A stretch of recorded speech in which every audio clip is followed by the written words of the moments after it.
Well, hello, ladies and gentlemen. Welcome back to Grizzly Bear Sims YouTube channel, and welcome back to Mountain Valley Farm. This is episode number 12, and yeah, you see something slightly different, a slightly different configuration than what you may have thought you would be tuning into for this episode. You know, in episode number 11, we basically mowed grass and we then raked that grass at the tail end of that episode, and I essentially then did a little bit of off-camera work and basically raked up the rest of the other fields that we didn't do on camera. And I attached the big Corona big baler behind this Massey Ferguson tractor, which this is not the ginormous Massey that's in the game. This is about, I think, about 200 horsepower the way it's configured, maybe 220, something like that. I can't remember, to be quite honest, off the top of my head. And so needless to say, it it would pull the big baler. This tractor would pull the big baler. It would pull it just fine as it was filling up the first chamber. Now the Corona big baler essentially has two chambers. It has a collection chamber and then a pre-press chamber. So basically, so that it will continuously operate the way that it's supposed to, as you're just continuing to drive down your swath of grass or straw or whatever the case is. It's just basically gathering up the grass in the pre-chamber and then moving it over to the pressing chamber, which then rolls it and forms it into a bale, and then essentially moves that bale to the back end where it wraps it, and you basically continuously are driving without having to stop through any of those processes. Very, very cool, and something that I was really looking forward to actually being able to use here on this map. Even though I sort of felt like that it was a bit of maybe overkill, in the sense that I really didn't think that a farm of this size, sort of the way that we had set it up and everything, to be, not quite the career mode or poor man's living or anything like that. We did obviously come in with some nice investment opportunities and everything, and did fine for ourselves and everything. But when I would drive the big baler, the Corona big baler like this, it would move fine until that first chamber had filled up. Now, here's something else that I just noticed. We're at about 36, 37, 3,800 liters of grass that we had collected up to this point. Now, I'm just essentially repeating the same thing that I did with the Corona big baler, and I had already produced about two 4,000 liter bales by this point. So I think there's two things possibly wrong with the big baler. Either that, or maybe there's something wrong with this modded baler. And this is part of the Massey Ferguson Heritage Pack that was part of the mod contest by Black Sheep Modding, I believe. I sort of went with this baler just because I sort of thought that it kind of fit with our theme here. Even though we have a newer style tractor and everything, we're going to kind of go with an older school baler from, I think this series is like, well, let me just pull it up right quick. This is the wrong button, obviously. So if we go to baling technology, it's here in this section here, and it sells for 50,000. So we managed to trade the big Corona in. But anyway, so two things that I've noticed. One was, obviously, I had already produced about 3 bales up to this point, so I don't know if something is wrong with the Corona baler, where it just recognizes more material, whether that be grass or straw or whatever. Obviously, right now we're baling grass because we're going to come around behind this and basically bale or wrap this grass and turn this into silage.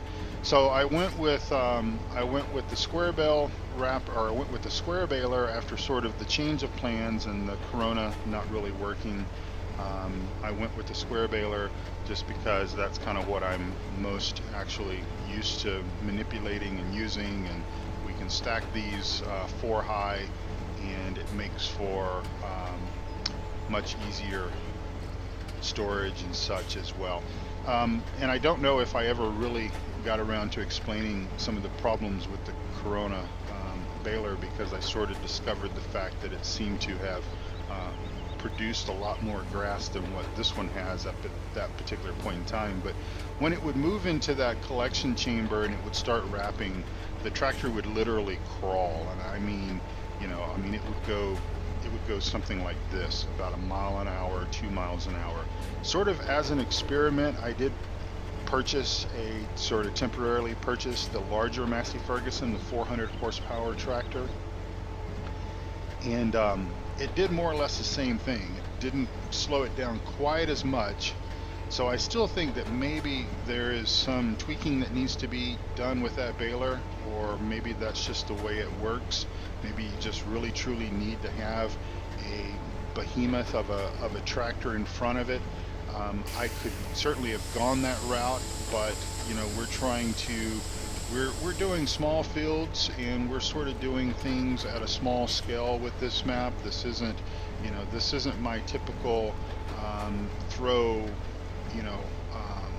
the heavy big machinery at the project and just get it all done. This is really trying to focus on small small scale farming, and really doing things a little bit slower and a little bit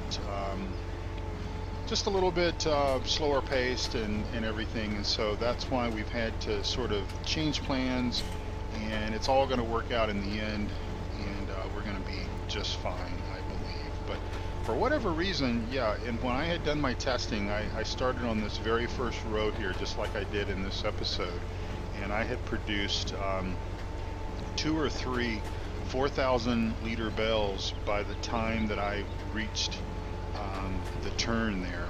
And I think that's just maybe a little bit unrealistic, because sort of how I'm seeing the grass on the ground, even though I sort of commented in episode number 11 that I wasn't sure how much yield we were going to get out of this, and how it was kind of hard to see.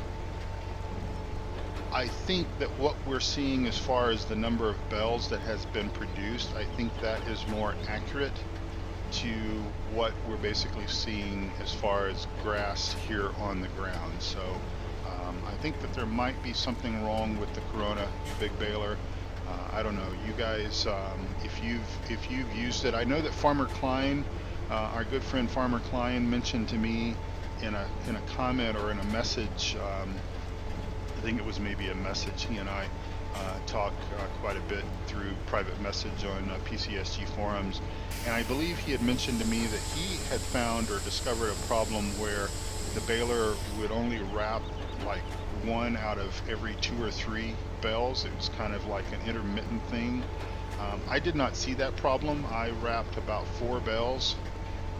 With this tractor, I wrapped about 3 bales with the larger Massey, the 400 horsepower Massey, that I just sort of did in my test to see how that was going to pan out, and it really didn't yield me anything better as far as speed goes.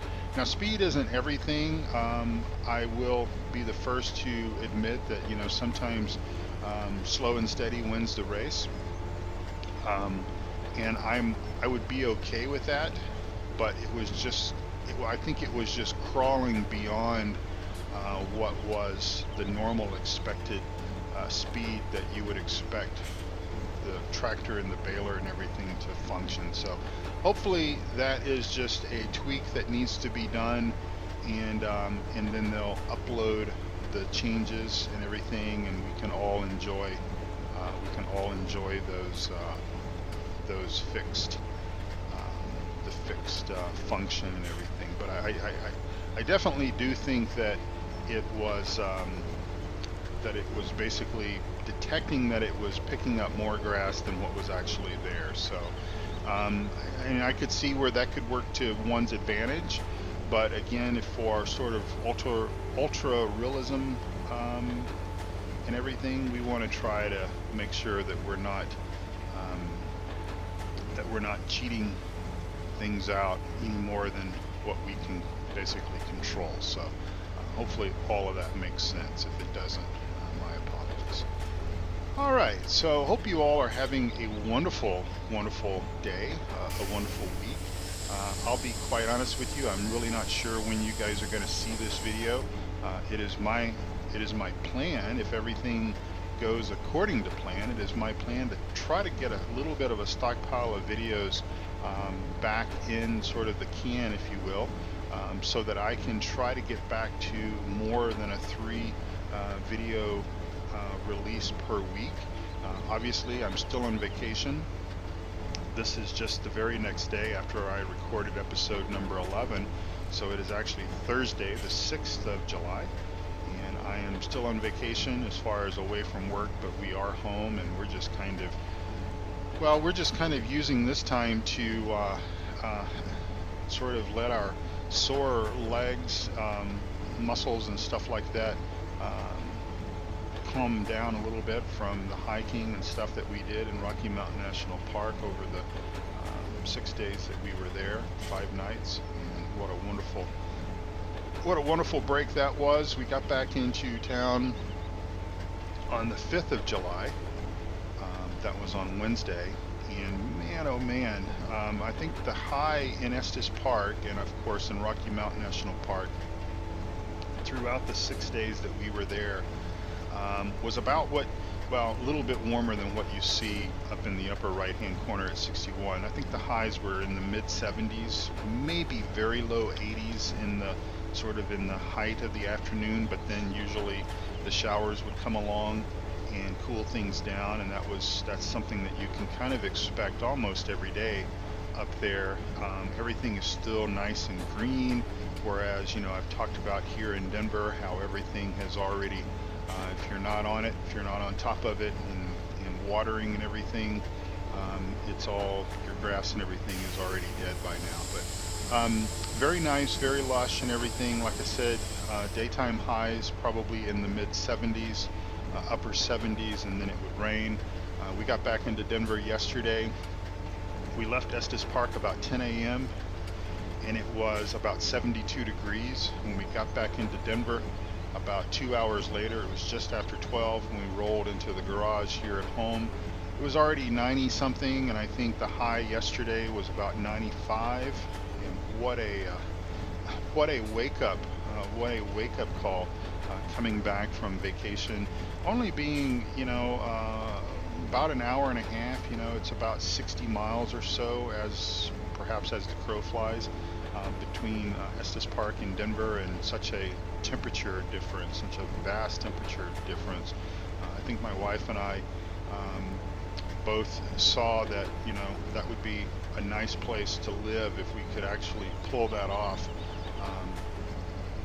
Not sure how we would do that with my work and everything, but anyway, that could just be talk and just a little bit of a pipe dream right now. But I don't know. If I saw myself retiring, I really don't know where I see myself retiring. There's so many different variables that I think one needs to take into consideration, and obviously one of those is affordability and everything. And as you retire, you kind of are then on a little bit of a fixed income, and you kind of need to make sure that you look after where everything is coming from, especially if you want to continue to be able to do things and see things and go places and do stuff. But obviously the other variable is sort of climate and everything. And of course, while the winters even here in Denver can be quite nasty and cold, and we have these long drawn out days of cold and wet, snowy kind of weather, it doesn't last very long and it's gone. And even though the summers can be kind of brutal, and of course I fully realize that some of you guys that watch my channel here from the US as well as other places in the world, I fully recognize the fact that you guys have much warmer weather than I could even imagine here. And remember, I grew up in Texas, so I know all about those 100+ degree days with 75-80% humidity, where it just feels like you're in a rainforest the entire time. So all of those kind of variables are things that obviously we think about, and we I think we have to consider all of those things as we get older.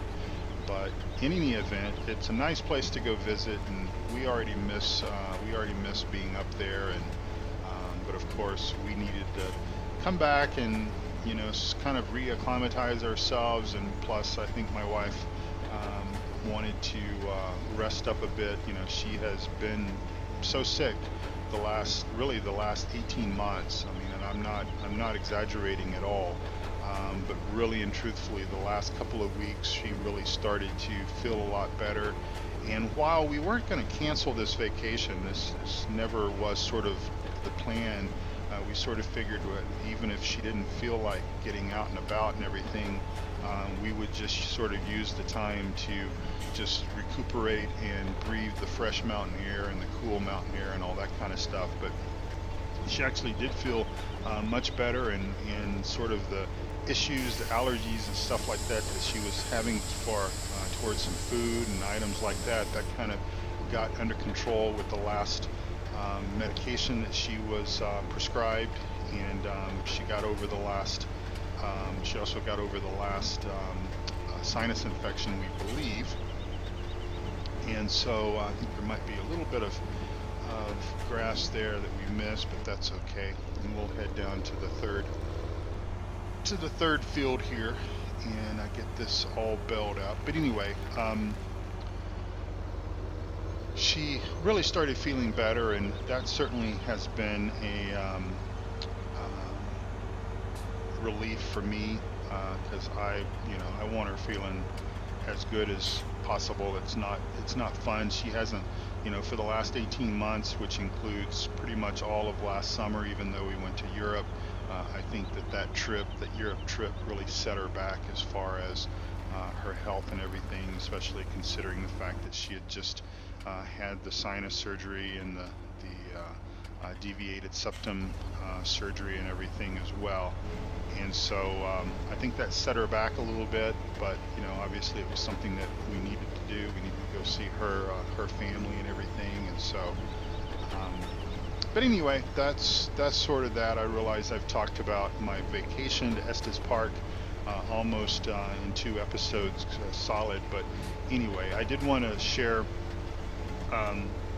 the stuff about the Corona baler. So if you guys are seeing something different, certainly let me know. I did verify that it's fully patched, or at least there's no updates showing in the mod hub for the baler.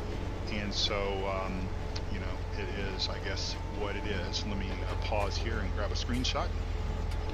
All right, back at you, and we're off again. So anyway, this mod pack is actually pretty cool. There's going to be a couple of things, at least one more thing that we're going to be pulling out of this mod pack and using, and that is going to be the tipper. I think the tandem axle tipper is about maybe about 14,000 liter in capacity. I think we're going to buy that guy and use that as our tipper once we get around to harvest time. And I've pretty much picked out the combine. We've got that on order with the shop and everything. I think it's going to be the smaller Massey that we're going to use with the 25-foot header. I think that will be pretty much all that we're going to need on this map. Don't need to go any larger than that, because I think it just kind of blows the whole story. And probably many of you are probably saying, well, I should even be using a smaller tractor than this particular Massey, which again, this is not the larger Massey. But I kind of wanted one tractor that could do everything that we would need to do on this farm. And so just to kind of recap everything that we have done on this farm, we have plowed, we have cultivated, seeded, all that kind of stuff. This tractor is the other reason why I kind of scratched the Corona big baler was because the other tractor, the larger Massey, pulled it a little bit better than this Massey, although it was still quite slow. But that other Massey, I cannot put thin tires on it. So we're going to need to, at some point in this game day, we're probably going to need to figure out whether we are going to spray or whether we are going to weed the fields to get that third level fertilization. So I'm sort of leaning towards weeding, just because we haven't really done that on any of our maps. I don't think I've weeded in a series, in a Farm Sim 17 series yet, or if I have done it, it's been a very small, function of that. So I kind of think that might be something that we want to do. Again, it just kind of breaks things up and gives things just a little bit of a difference. We kind of want to do things a little bit different. If I play every map more or less the same and use the same type of equipment and do the same processes and everything, then obviously you guys are going to get tired of watching my channel and you're going to go find something else to do with your time. And then so I do try to keep things relatively a variety of stuff for you guys to see, especially if you're just kind of getting started with Farm Sim 17. And of course, Farm Sim 17 is obviously quite old hat now. It's been out for since October, so what's that, about late October, we'll call it November, so 9 months, I guess. Yeah, 9 months. How time flies. And of course, before we know it, the expansion pack will be coming out for Farm Sim 17, and of course we get all the new functionality that is coming with that, the new sugarcane stuff. So that's going to be quite cool, as well as the South American map. So that's quite cool, and that'll give us something to look forward to, and that will, that'll kind of breathe life back into the game. So if you are kind of getting a bit, if you are kind of getting a bit burned out with it, if it's sort of becoming a bit old hat to you, then you can mix things up just a little bit and get that expansion pack and at least get something else to do with the new equipment, and obviously the new type of crop there with the sugar cane. So I think we've got everything there on that end. We'll come back down and grab this last row, and then more or less call this project done for now. And of course, we're not done with grass work. We do need to basically cut more grass and rake it or tether it for hay, because we're going to need some hay obviously before winter sets in. And but we've got more grass fields that we have access to, plus we have the other side over there. Should we basically need to get over there and take access or take control of that grass. So we'll just see how it goes, and we'll get this last bit of grass here, and that should be all that we really need to do right here, right now. So we'll go ahead and cut that off, and we'll kick those bells out. Kick another one out right there, and we'll fold our baler up, and we'll head back to the main farm. And looks like we've got maybe about 10 minutes or so without going too far over our allotted 30 minutes that I like to try to keep my videos short and set to. So we'll go up and we'll grab the Kuhn square bell wrapper, and we'll come down and we'll wrap a few bells, and then most likely I will do the remainder of the bells off camera, and may even go ahead and pick those bells up as well. I'll be honest with you, most likely I'll use the auto loading trailer just to make quick work of that and get those put away, and that way when we come back for the next episode, we'll probably be doing the weeding and stuff like that we basically need to do to get those fertilization levels up. Because don't forget, we still have 2 fields that we have yet to that we have yet to seed. At least I don't think we seeded those fields. I should probably check and see. So I'm just going to pull this baler back around over here, because essentially we're not done with it. I still need to do some baling, and regardless of whether I do this on camera or off camera, it still needs to be done because we still need some hay. So let me just stop here, and I'll tell you what, we'll shut that tractor off. Play it a bit safe with disconnecting the PTO shaft and all that stuff. And let's just take a look and see. Zoom into the map here and see. Yeah, we haven't seeded these two fields. I think we were kind of looking to see what the soil temperature was going to be. You know, my apologies. I haven't, up until yesterday, Wednesday the 5th of July, I hadn't played 17 for about a week, maybe a week and a half, due to my work schedule and vacation. So we still have these two fields to seed. So everything up top is growing. And if we look at our fertilization levels, we're at the medium. So basically, I think if we weed everything up top here, that's going to bring us to our max fertilization level, which obviously is where we want to be. And where is our wrapper? It's around over this direction. So everything's looking good. The canola's looking good. The wheat, the barley, all of that's going to come in and do quite nicely for us as we sort of drive through our chickens.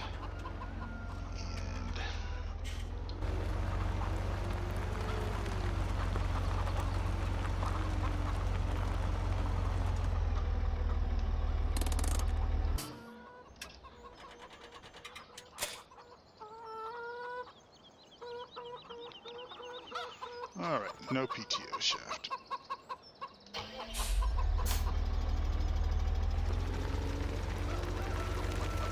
All right, so we did use this guy in on law folds, and so you guys have seen me use this particular wrapper, and I will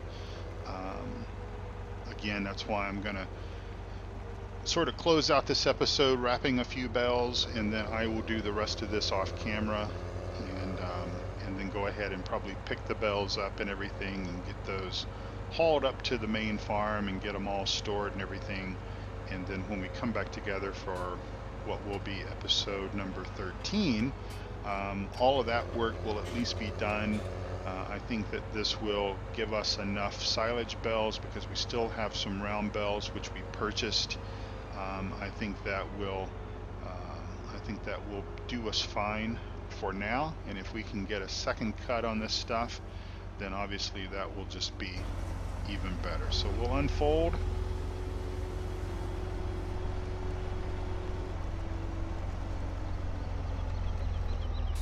Let's see. I think that's all we need to do,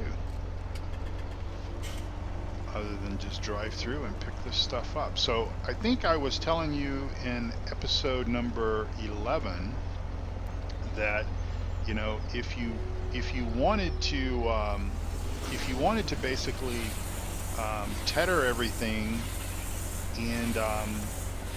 and just bale that, you could, but this coon baler is going to basically turn the bell back into grass. So really and truthfully, it is somewhat of a waste of your time to tether everything. So like what we did was, we're just basically going to do this in two functions or two processes, where we're going to where we've mowed everything, and that we're going to basically turn to silage.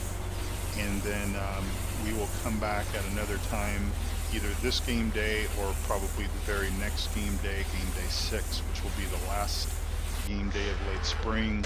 And we will come back in and we will cut grass again, most likely on different fields, because the 3 fields that we have, or the 3 areas that we have mowed for silage, obviously won't be ready to go again until probably late summer or very early fall, depending on how many cuts that we think we're going to get out of these fields. I think at least 2. I'm hoping 2. That would be nice. But again, we've got the other areas if we need it. And will, just kind of see how things go. But of course, if you had a much larger field, you could, kind of like we were doing on Lawfolds, you could just kind of set the cruise control. I think about 4 miles an hour or so works. Maybe about 3 to 4 miles an hour does fine at bailing. By the time you reach the next bell, if everything is kind of straight in line, it'll pick up the next bell and get it all wrapped, and then you can kick that bell off. And I think about 3 to 4 miles an hour works really well for that. But this is not a big deal. I realize it's a change of plans.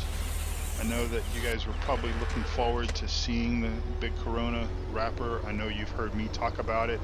You've heard me long for it in some of the very early episodes of Farm Sim 17. I really missed it. I still miss it. I would love to be able to use it on this map, but I think either there's an issue with it. Well, I think there may be a couple of issues with it. I think the capacity issue and how it's picking up and seems to detect that there's more grass on the ground than what is really there is one potential thing. And in case you're wondering, I did have it set for 4,000 liter bells, so that's the smaller setting on the Corona Big Baler. You've got 3 different ones. You've got 1.3, which gives you 4,000 liters. 1.4 is about 5, and I guess maybe the other 1.5 is, I guess, maybe 6,000 liter capacity bells. So I did have it set for the smaller ones just because I wanted to work with 4,000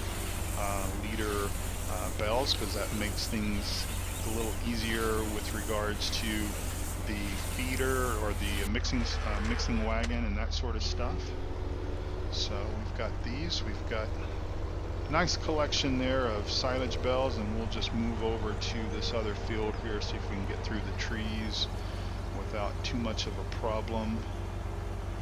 And there we go, just like that. So what we will do is, again, I'm going to, as I poorly drive over that bell, there we go, a little unrealistic there, but my apologies. Again, I'm going to wrap this episode up here momentarily and call it good for episode number 12. And then when we come back for episode 13, as I said, I will have wrapped all of this. I will have also collected all the bells, moved all the bells up to the main farm, and we'll have them all stacked and basically ready for storage. And we will begin doing something with the fields up top as far as fertilization goes. And again, I'm sort of leaning towards weeding because that's something that we have not done, and I think that will be kind of cool.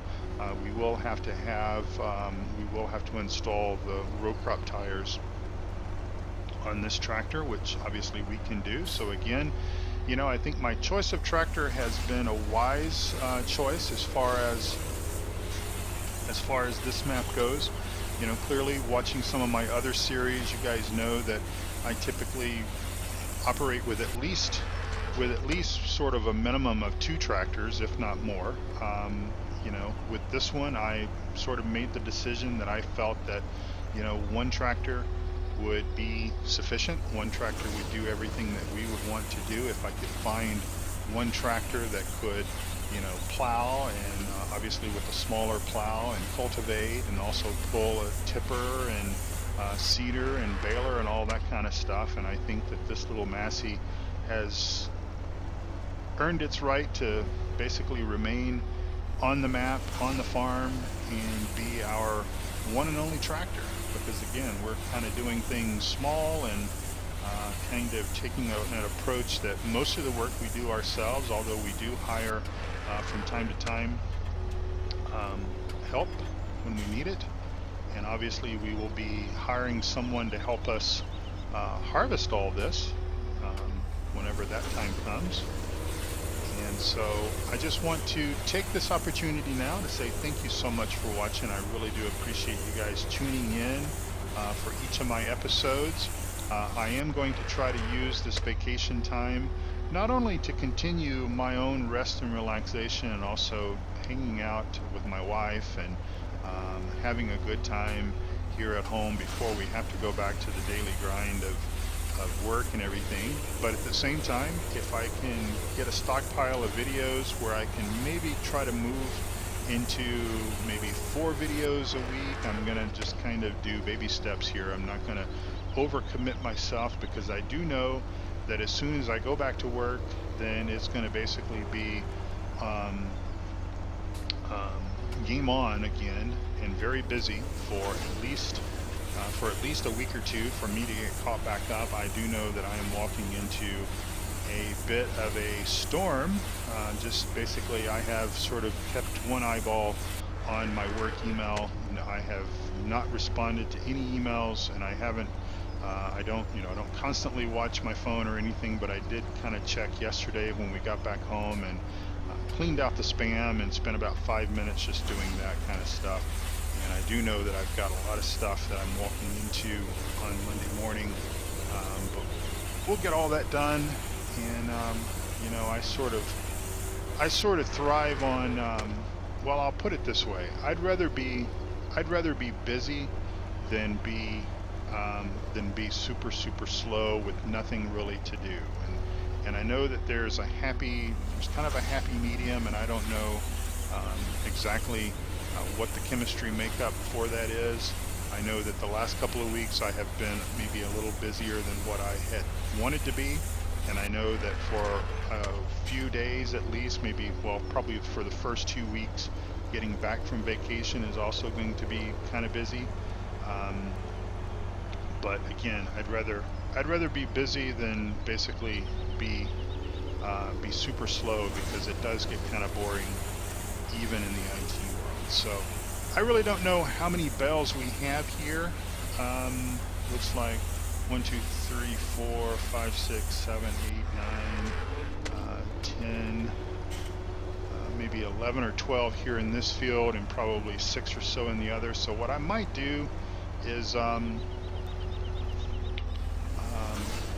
that third field, obviously I'm going to do that off camera. I may wrap some of those. I may leave some of those just as grass for now. They won't last more than a couple of days, but it's possible that we can get those fed to the cows, and it's just easier to handle.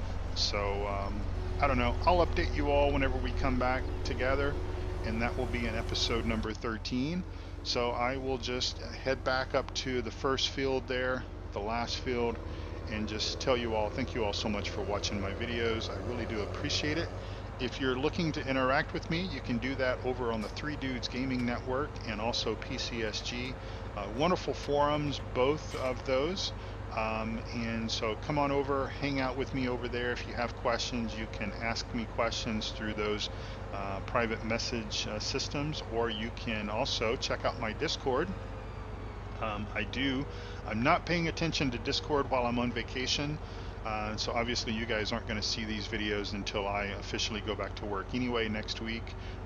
But anyway, when that does happen, I do monitor Discord. If you go to grizzlybearsims.com, again, that's grizzlybearsims.com, look on the right hand side of the page, you'll see a Discord little banner thingamajig. So if you click on that, you'll get access, or you'll see how to connect to my Discord server.